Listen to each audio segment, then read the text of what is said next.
శ్రీ పరమాత్మనే నమః. శ్రీమద్భగవద్గీత 16వ అధ్యాయము దైవాసుర సంపద్విభాగ యోగములోని చివరి 3 శ్లోకములు. ఏతైర్విముక్తః కౌంతేయ తమోద్వారైస్త్రిభిర్నరః ఆచరత్యాత్మనః శ్రేయస్తతో యాతి పరాం గతిం యః శాస్త్రవిధిముత్సృజ్య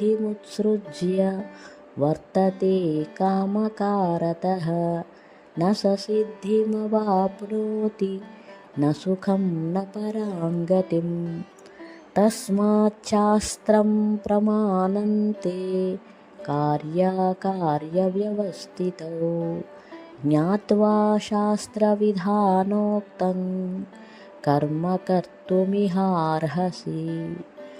ఈ శ్లోకములలో శ్రీకృష్ణుడు అర్జునుడితో ఇలా చెప్తున్నారు.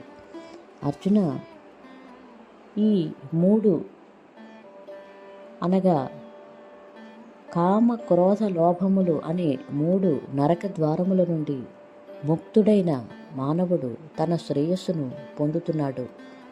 తద్వారా అతడు పరమగతిని పొందుతున్నాడు, అనగా నన్నే చేరుతున్నాడు.